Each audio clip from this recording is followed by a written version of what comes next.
CenterPoint is responsible for eliminating the vegetation before a hurricane hits. Some reports show that CenterPoint spends far less per customer on vegetation removal than some other power providers. So here's my order to CenterPoint. They must provide in detail what CenterPoint will do to eliminate all vegetation issues, and that information must be received by, the removal must be accomplished by August the 31st. Many reports agree that CenterPoint appeared to have been caught off guard by the unexpected arrival of Beryl in Houston, and as well as the magnitude of the devastation that it caused. A power company on the Gulf Coast should never be caught off guard. It must remain eternally vigilant. And even then, a Category 1 hurricane should never compromise the power system in the state of Texas that is the official hurricane season that we're in right now. CenterPoint must specify actions that it will take in the coming months that it did not take in Beryl that will reduce or eliminate power outages in the event of another tropical storm arriving at the Gulf Coast. Number 3, CenterPoint claims that it has assembled thousands of additional linemen and other personnel to speed the recovery process. Some reports contend, however, that many of those workers were slow getting into the field because of a variety of different reasons. One was training workers after the hurricane hit rather than training those workers before the hurricane hit. Another was positioning workers days after the hurricane was gone rather than positioning those workers immediately after the hurricane left. Another is haggling with workers over pay, and the list goes on. The bottom line, however, is this. Regardless of the reason, CenterPoint did not have an adequate number of workers pre-staged to immediately address the power outage.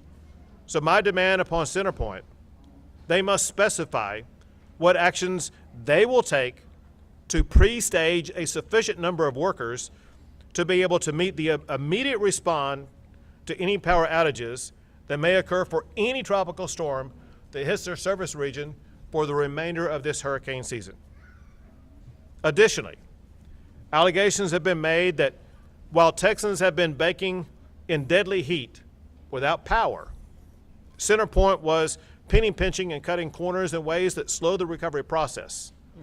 Those allegations must be investigated.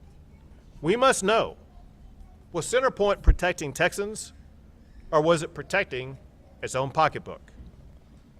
CenterPoint admits, among other things, on another issue, that its new poles are better than its old poles, especially as it concerns grid reliability. But at risk to this region, CenterPoint appears to be waiting until the end of hurricane season to address the pole issue. It is waiting on a funding decision by the PUC that will take place, required by law, by the end of October. CenterPoint must get those poles fixed before hurricane season strikes again, hurricane strikes again, not after hurricane season is over. Another issue. CenterPoint failed to keep power on for some hospitals, nursing homes, and senior living facilities. My demand is that CenterPoint must show with certainty how it will retain or quickly restore power for those at-risk Texans before another tropical storm hits. And here's the ultimate point. If CenterPoint fails to comply with this request or provides insufficient information by July the 31st, I will issue an executive order in response to any impending tropical storm to impose my own requirements on CenterPoint that are geared to keep power on through hurricane season until the next legislative session. Also, if CenterPoint does not comply, I will demand that the Public Utilities Commission reject CenterPoint's request to recover a profit in its pending request before the Public Utilities Commission. Additionally, if CenterPoint is unable to fix its ongoing problems, at some point in time, either the PUC or the state of Texas will have to reconsider the territorial region that CenterPoint is managing, or rather mismanaging. Maybe they have too large of an area for them to be able to manage adequately. It's time to reevaluate whether or not CenterPoint should have such a large territory. Also, let me be clear about another point that's extraordinarily important. There are linemen for CenterPoint who are working to get power back on. Those linemen in many regions across this area are being physically threatened, sometimes attacked by people on the streets, endangering their lives and discouraging them from even going out into the field and getting the power back on. For one, if there's no reason why anybody here should ever be threatening the life of anybody else, period. Second, if you're angry about the lack of power, you're taking it out on the wrong person if you're interfering with somebody who's trying to get the power back up. Also, if you're wanting to get the power back on, your actions that intimidate or threaten the linemen or whoever's trying to get the power back on, you're not speeding up the process of getting the power back on, you're slowing that process down. Last thing I'll say is this. This region has a motto, and that motto is Houston Strong. People in this area are proud of their resilience, perseverance, and tenacity, and their ability to rise above challenges and accomplish things that other people think are impossible. That very same moxie will elevate this region and our state above this challenge too. Now, Lieutenant Governor Dan Patrick. Thank you, Governor. I know everyone at CenterPoint who's in an air-conditioned office is watching. A freight train's coming. You just heard it. You better be prepared. Whether you're at the top or any part of management who oversaw this response or preparation, everybody's job should be on the line. We will not and cannot tolerate this. I'm sitting here looking at this saying that Mac has up on the wall. Respect is earned by consistent, excellent behavior over long periods of time. CenterPoint once, I would say, was a company that we had confidence in. All of us up here and most of the public. We've had many storms, they've responded well. They totally failed in preparation and they failed in response. They have lost respect from the city of Houston and the surrounding areas that they service. I asked 10 questions, proposed 10 questions that we will ask during Senate hearings, and we will have Senate hearings. Right now, my focus is get everybody to get the power up. Don't worry about answering the questions today. Get the power on. We have people suffering out there today in 100-degree heat that have not had power and won't have it for another day or two or more. But we will have hearings beginning in August, and there will be lots of questions. But one of my first questions is, does CenterPoint still look at Houston as a priority of their business? They're a different company than they used to be. Is it all, as the governor said, at the bottom line and not about human life? Mac is a successful business person because he says, buy it today, I'll deliver it tonight. Well, if I don't get my Tempur-Pedic mattress from Mac tonight, I don't die. If they don't deliver when they're expected to deliver, people have and will die. Secondly, when it comes to storms, they were not prepared. They did not think this was going to be a serious storm. They didn't think it was going to hit Houston. It's obvious by their preparation.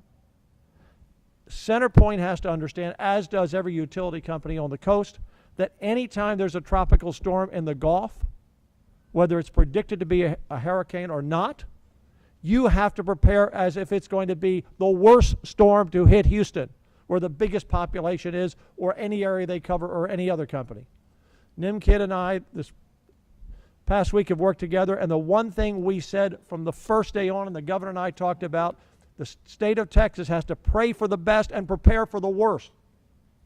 CenterPoint did not prepare for even the least, and that's why we are here. This is not tolerable. And to dovetail on what the governor said about those attacking, we had one attack by gunfire on Thursday, 2 on Friday, 1 yesterday. I think we as the legislature need to look at the penalties for that crime and ratchet it up. Because let me tell you what, some of these people that have come in from states all over the country, they turned around and went home. Who's going to come to Texas and help Houstonians if Houstonians are shooting at them? That must stop. There will always be idiots. There will always be people who have had too much to drink and people who have had too much anger. For whatever reason, there is no excuse, no matter how much you've been sweltering in the heat, for criminal behavior and to attack someone, as the governor said, trying to help you. But we're going to stop that. And you're going to face a long time in jail if you ever do that. So everything the governor has said, I can speak for the Senate, we're all on board this freight train that's coming. And once again, I say to CenterPoint, you need to look within yourselves. I don't really care about your internal investigation except to supply us with answers, but I want to know, are you short of transformers? I want to know, as the governor said, did you cut corners? I want to know why you've cut your spending on vegetation and clearing the areas. I want to know, have you been out there negotiating with crews that came in from outer state of how much you're going to pay them? And I want to know this business model. After the storm, you say you need a day or more of assessments. We get it, okay? Where's the damage? And we know there's 48 hours of training for out-of-state crews. So they're not electrocuted, all systems aren't the same, so they don't damage the systems more. But if you already have a business model that says I need a day or a day and a half of assessments and I need 2 days to train, we're already 4 days down the line, Governor, before we're getting power back, except the easiest cases where you lift a branch or lift a tree. That's a bad, flawed business model. CenterPoint, you better respond, or we will support the governor, if need be, looking at the territory you represent. Now to Nimkid. Thank you, Governor. Life safety continues to be the #1 priority of all of the state agencies that are engaged in this mission. That's from the Texas Department of Transportation, the Department of Public Safety, our Forest Service folks, the Commission on Environmental Quality, our search and rescue teams, our public work response team, our communication coordination group, and right now, most importantly, our Department of State Health Services Emergency Medical Task Force.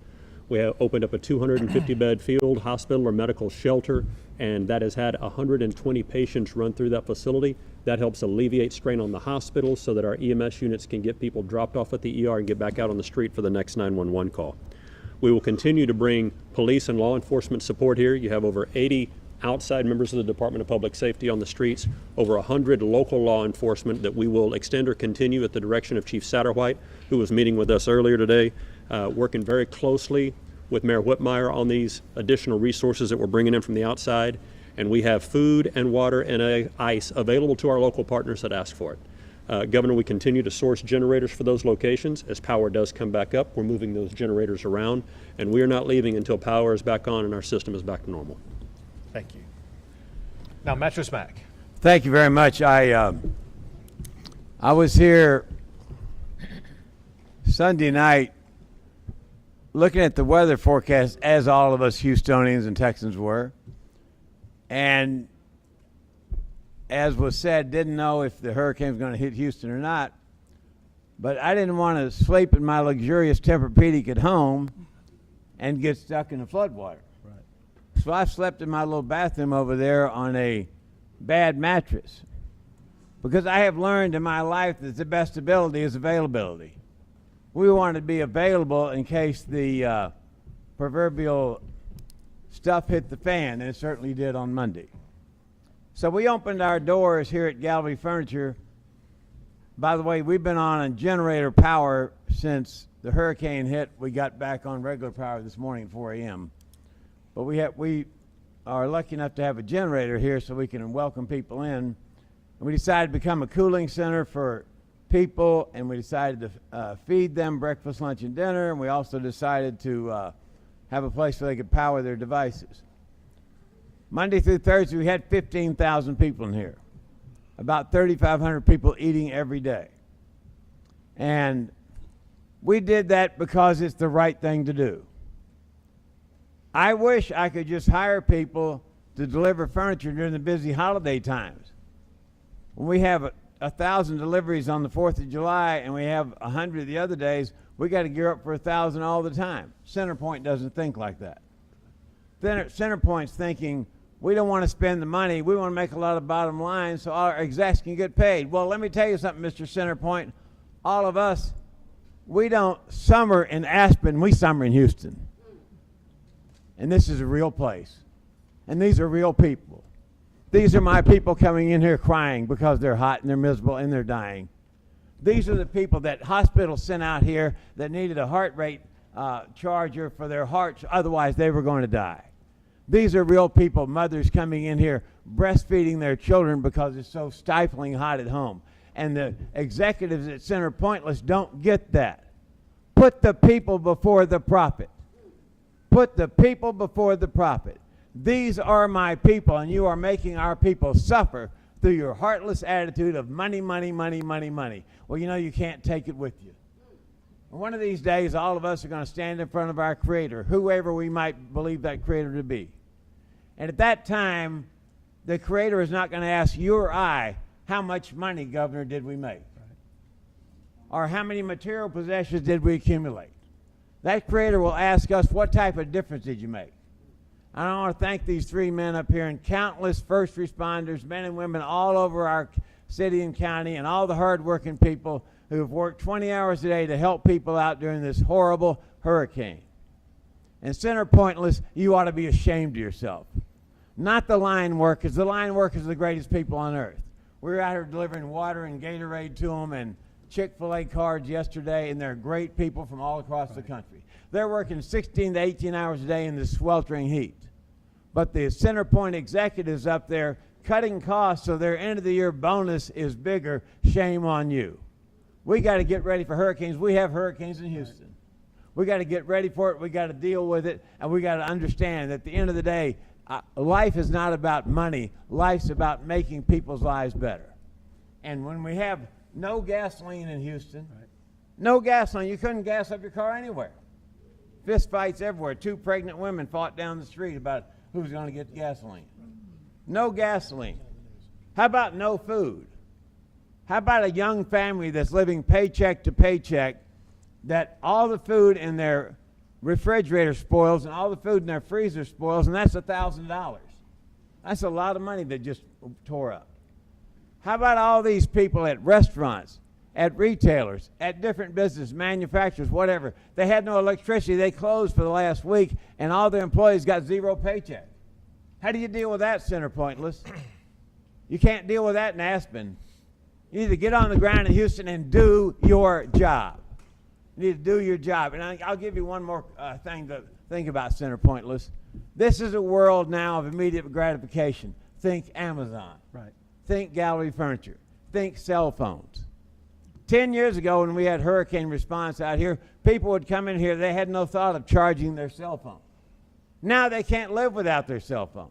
They want to talk and see if their loved ones are okay. They want to figure out how to get geographic directions across Houston. And their cell phones, the main thing they come in here for is, yes, they're coming here for food and for air conditioning, but they're also coming in to charge their cell phones. And when the power goes down around town for 7 days, all that's gone. So let's put people before profit, CenterPointless. Let's think about the people you're causing misery to, because I see them out here every day and it makes me sick. I don't care about how much money I make. My daddy and my mother taught me how much a difference you're going to make, boy, and that's why we're all here.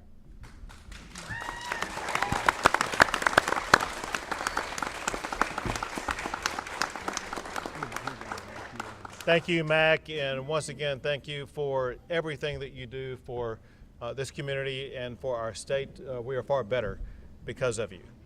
We'll be happy to take a few questions. Governor Abbott, he considered legislation requiring utilities to carry the lines rather than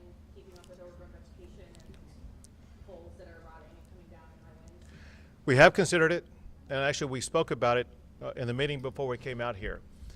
A valid point was made that we just need to look into, and that is in areas in particular like Houston that oftentimes get inundated very heavily when storms come through. In particular, think of Hurricane Harvey. If you have buried lines, the lines could get compromised underwater for a long time. It may make it even longer to access those lines, to improve those lines, than it would lines that would have been blown down that were otherwise up in the air. Just know this, and that is the Public Utilities Commission, the state legislature, and myself, we will all look at the possibility of maybe strategic burying of lines, maybe with regard to new construction, for example, and some other ways, if it is in areas that will ensure that it's not going to be compromised if it is buried. You said that CenterPoint doesn't respond in certain amount of time. Actions must take. Just touch base and just go a little bit more in depth into that. If they don't respond, what's going to happen? I made certain demands today of CenterPoint that require CenterPoint to provide solutions to me by July the 31st. If they fail to do so, I will use the authority given to me by law to use executive orders that have the effect of law, that requires CenterPoint to do what I expect them to do to keep power on in the event that there is another tropical storm that hits this area. There's been 3 people in Harris County at least that have died from hypothermia due to a loss of power outage. What, if any, penalties can CenterPoint face for those losses of life due to power being? So obviously there will be investigations about the loss of life and any connection between the loss of life and the actions of CenterPoint. And the consequences CenterPoint will face for that could vary from local authorities to what the state may do.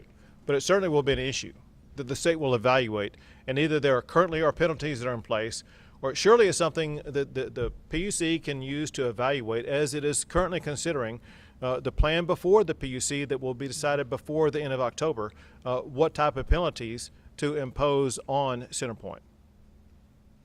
What I'm saying, adding fuel to the fire, CenterPoint has been calling individuals on their phones saying that power has been restored, but it has not. On my street, everybody's in their 70s to 90s on breathing machines, and as of right now, nobody still has power, but they keep saying that we do. They're lying to us, and it's making people act out violent. What can be done about that?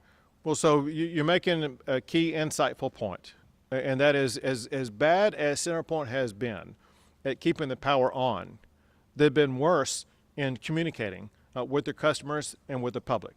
So the communications aspect of it is something that the Public Utilities Commission is working on as we speak, and may impose orders on CenterPoint here in the coming weeks. It'll also be part of my process to make sure that CenterPoint is communicating appropriately. I will tell you this, and that is it does seem that the communication by CenterPoint is at a new low. In other words, they used to do a better job of communicating. For reasons none of us can comprehend, their communication has worsened. We were talking before we came out that had CenterPoint just let the public know, listen, this is a bad storm, power lines are down, it's going to take us about a week to get power back up and running again, that could have allowed residents to make one set of decisions. Because they did not say that, CenterPoint did not say that, it led customers, Houstonians, to think, well, my power may be back up in 24 to 48 hours. And they stuck around only to be left in a hopeless situation. Bottom line is this. The communications component of CenterPoint is unacceptable, will not be allowed to persist. Corrections are coming, whether they like it or not. Go ahead.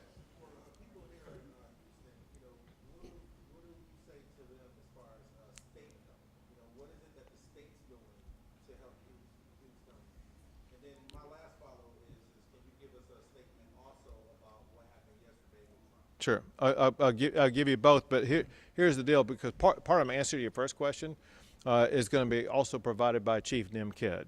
But let me go take your questions in order. You said what can the state do to help out? So the state is fully engaged in helping out local communities long before a storm even hits. The first thing we do is to get organized and make sure that the state and local governments are prepared for whatever type of storm may come in. That means that we are sending out supplies and resources to every location that could be affected by a storm, so that without having to wait, we will be able to respond. It could be with search and rescue teams. It could be with boats. It could be with high water vehicles. It could be the supplies that are needed. And on the supplies, it's another way that the state has helped out. Food, water, ice, cooling centers, all of those and so much more the state's been involved in.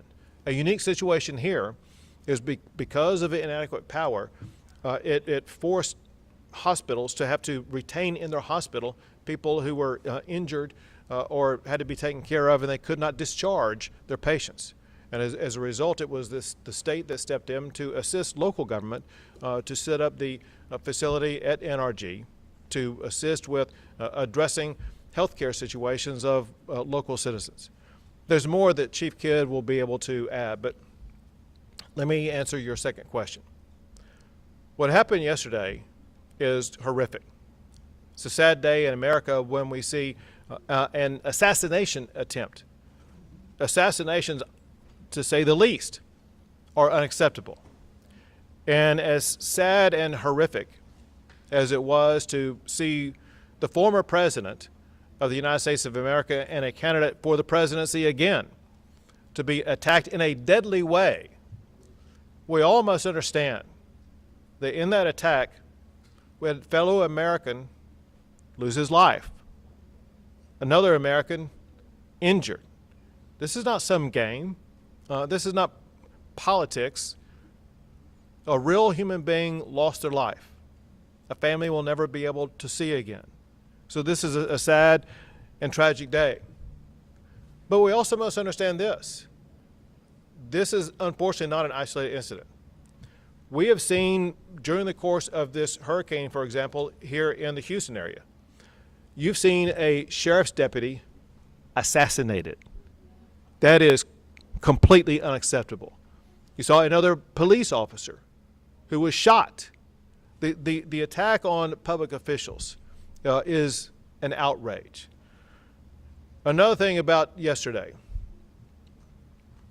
it's really astonishing that we saw the president, former president, be shot, but suffer only a wound to his ear. Anybody who's thought anything about that knows that had that shot been a millimeter or two different, he would have been a victim of assassination. Trump is truly blessed by the hand of God being able to evade being assassinated. But it shows you when you look at what he's been through yesterday, the trials and tribulations that he's been through, not just yesterday, but through the entirety of the past year. There's no one in America who has the strength, physical, mental, and emotional, to be able to stand up to that, to be able to respond to that, to be able to deal with all of that. He is the mightiest warrior that we have in the United States of America. Another thing I'll add is and the last thing I'll add, and that is that he showed his character last night in his first response. One thing that Dan and I know, because we know him personally, that most Americans and most Texans don't know. The first thing Donald Trump thinks about is other people. And he revealed that in the first thing that he shared publicly with people in the aftermath of getting shot. The first thing he talked about was thanking the Secret Service, but then the second thing he talked about was not himself, but the other victims of what happened. That is who he is all the time, caring about others before caring about himself. And so it's a sad day, but it's a day where Donald Trump showed his character and his resiliency. I'll let Chief Kidd answer the remainder of the question about what Texas has done.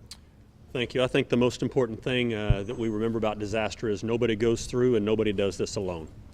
The people that are closest to the citizens are your local elected officials, your mayors, your county judges, your council members. The next step above that is the men and women standing behind me, your state representatives and state senators. I communicate daily with our local elected officials. Our team communicates daily with these offices here. As that information gets passed up, that's how we know what needs are at the local level. Our State Emergency Management Council, the 39 state agencies that support disaster response and recovery, work together to satisfy those needs that are passed to us through our local and state officials. With that, we are going to continue to provide food, water, and ice, and safety and shelter for as long as it is needed. Governor, can I? Go ahead. Just add something. We went to Matagorda, we went to Jasper, we talked with county judges everywhere. We were in Bryan College Station, we were in Houston. Within a few days, there was not one mayor or one county judge that said they had not gotten what they asked for from the state. Everything they asked for in advance they had, everything they asked for the day after the storm they had, or it was on its way like a gallery furniture truck. So I applaud NIM, and look, we have the best emergency management division in the country. We've invested hundreds of millions of dollars to our staging center in College Station. We had our teams in there on Friday from Missouri and Tennessee. We had everything ready, whether it was divers for rescues, boats in the water, whatever was needed. We were hauling ice in this week from Alabama, 10 truckloads. Why? Because we don't want to buy all the ice from all the local stores, because people are trying to buy their own ice at the local store. So we extend, and the state has delivered. Your counties and your cities have delivered. I want to salute John Whitmire. This was his first, not rodeo, he's been to that many a times, but this was his first storm. And he and Chief Satterwhite did a tremendous job and have been doing a tremendous job. And I will say the mayor too, like those of us here, we care about people and put people first. And so I thank the mayor, but NIM, as always, you and your team and everyone, it's a tiered effort, and everyone really worked together. But if we don't have power, a lot of things we want to do can't happen. Go ahead. Oh, he had his hand. I'll come to you. He had his hand up right here. I'll come back to you next. Governor, we understand CenterPoint, since and a number of other gigantic energy conglomerates since deregulation have run into the same problems. We've looked at Pacific Gas and Electric burning down half the state of California. We've looked at Southern California Gas blowing out a underground storage facility and letting gas escape into the atmosphere. For months and months and months, we even saw presidential candidate Robert Kennedy take on Southern California Gas. Given the CenterPoint fumble that we're living in, is it time to re-regulate utilities? Sometimes whenever people see a problem arise, they think maybe there's more regulation needed, or you need to impose more heavy-handed government. Let me tell you the way we discuss this before coming out to help you understand that may not be the right answer. I asked a very specific question to the chair of the Public Utilities Commission, as well as to Chief Nimkid, and that is, are you seeing these same problems with other power companies? And I mentioned a few. And the answer everyone agreed upon is, we have a lot of power companies in the state of Texas, but we're not seeing similar problems with other power companies. The point is this: this is an issue and a failing that is unique to CenterPoint. We don't need to reconstruct a new system. We just need better results from one company that has showed repeated failure in this region. Can you talk about what federal assistance has been requested, and do you think that assistance was requested soon enough? Probably supposed to be 3 days ago that was requested, but that was days after the settlement. Do we have enough resources coming, and should they have been requested sooner? So the full answer to all this is going to be provided by Chief Nimkid, who has the most information about it. So many fire stations like So the question is, should it have been requested sooner? And the answer is no, it should not have been. By federal law, states are required to do damage assessments. Now, as Governor Patrick mentioned, our Texas legislature has put hundreds of millions of dollars into this state's readiness. There was not a piece of equipment, not a bottle of water, or not a meal ready to eat that we did not have available for our local partners. That's part number one. Part number two, you need to go back and look at all of the declarations that have been granted by various presidents over the years. Remember, FEMA reimburses after the fact. That means these local governments have to spend those dollars ahead of time and then apply for reimbursement, which on historical averages takes 10 to 12 years to get that money back. So we are wasting effort right now talking about how fast things should have done when everything that our local officials asked for was delivered and our stations were set up and our resources were ready ahead of the storm. Governor, do you still plan to attend the RNC this week? And then just to follow up on what you mentioned, Mr. Kidd, it is in both Hannah and Harvey, the disaster declaration was, major disaster declaration was requested before the storm hit. Does that make any substantive difference? Would you have done that, Governor Abbott?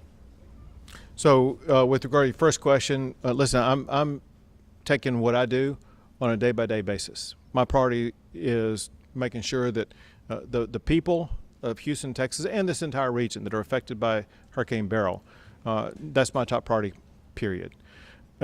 Second, with regard to, let's say, any type of declaration or any other action that may have been taken had I been here, let me make clear about something. Had I been here the entire time, there'd be absolutely nothing that would be any different. Every decision that would have been made would have been exactly the decision I would have made. Also along those lines, I was in frequent contact with acting Governor Dan Patrick. I talked to NIM Kid 3, 4, 5, 6 times a day, whatever the number was. And know this, and that is our daily, or let's say nightly conversations ended with the same 5 words every day. Are there any unmet needs? And that's always the goal, making sure we finish every single day with no unmet needs. I got the same answer every time. There were no unmet needs. Sorry, just the first question, so you're not going to attend that? So again, right now, my decision is to remain here and make sure that we are addressing the needs of the public. I'm working on a day-by-day basis. Today is Sunday. I can tell you I'm going to be here tomorrow. This is a fact. And we'll see how things progress with regard to the response to Hurricane Beryl. Thank y'all very much. Hear you, but.